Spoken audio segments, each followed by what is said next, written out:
Aston Villa FC updates directly to your inbox plus subscribe. Thank you for subscribing. Could not subscribe. Try again later. Invalid email. Sam Johnstone interest. Aston Villa could lose Sam Johnstone next month to a Premier League club. Reports are suggesting that Albion, West Ham and Crystal Palace are all tracking the 24-year-old goalkeeper who is currently on loan at Villa from Manchester United. Boss Steve Bruce is desperate to agree a permanent deal but knows that money is tight, and as the stopper has an recall option in his contract in January, United could look to cash in if they get a suitable offer from elsewhere.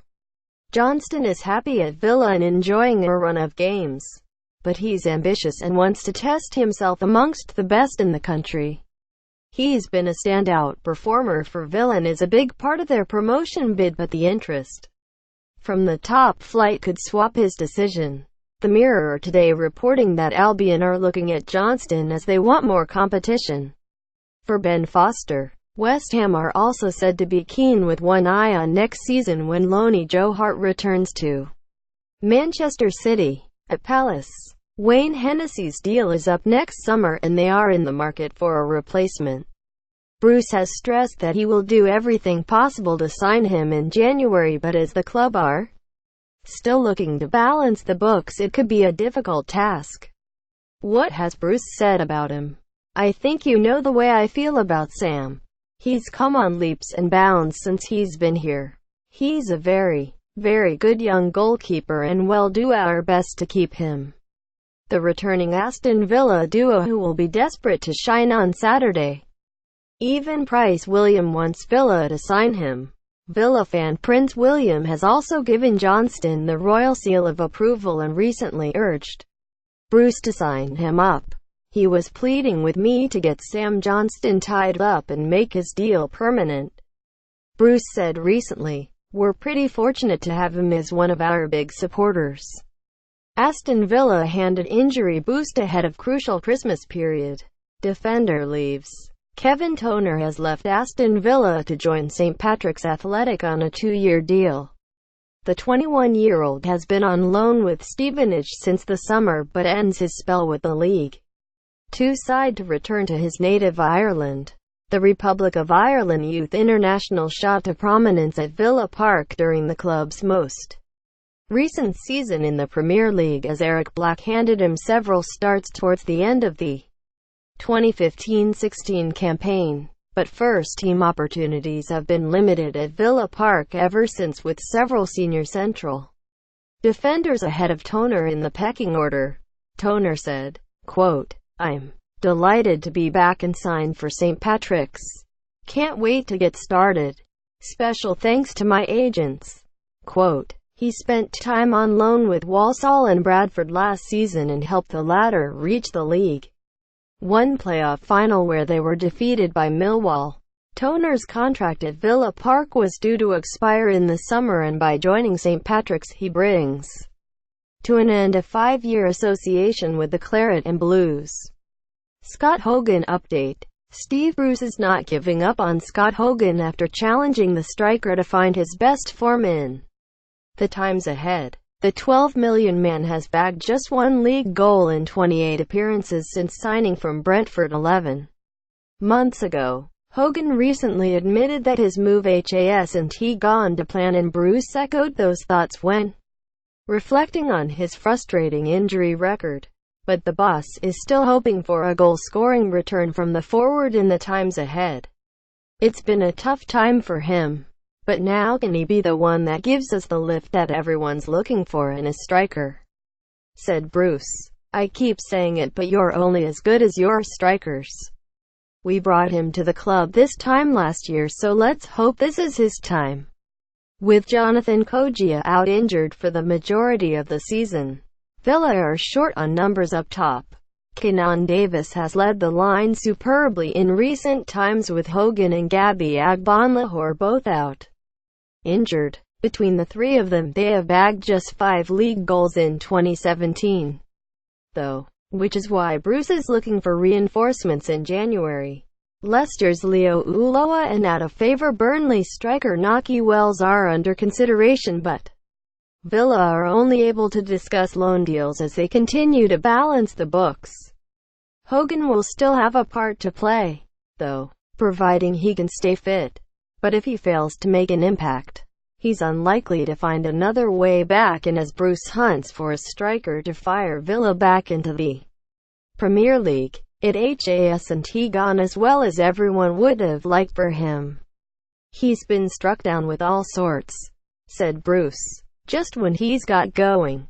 He turned his ankle over at Newcastle last season, and a couple of times at Villa Park, and he couldn't turn up for the Rep of Ireland recently because he had a stomach problem.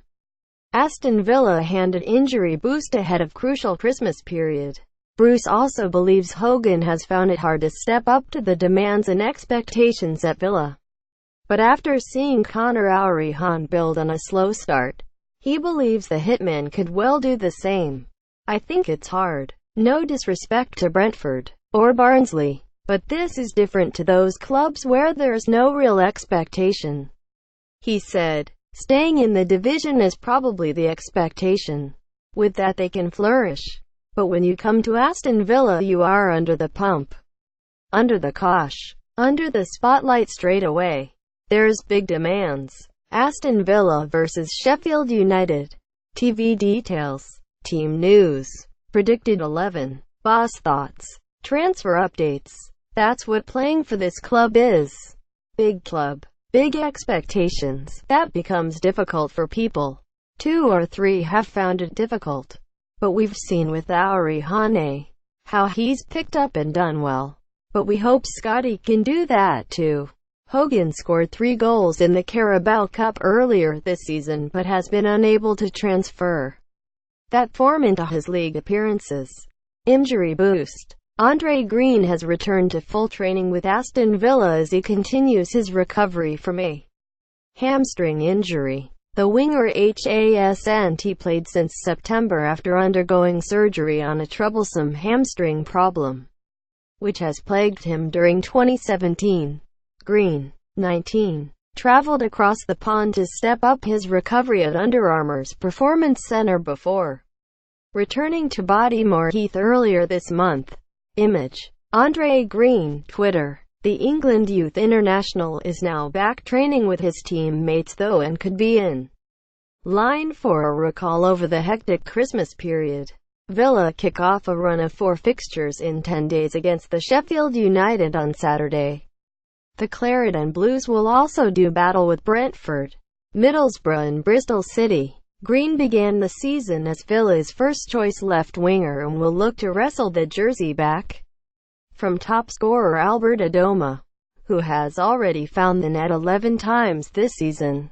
A record transfer and the end of an era. What Aston Villa fans can expect from 2018.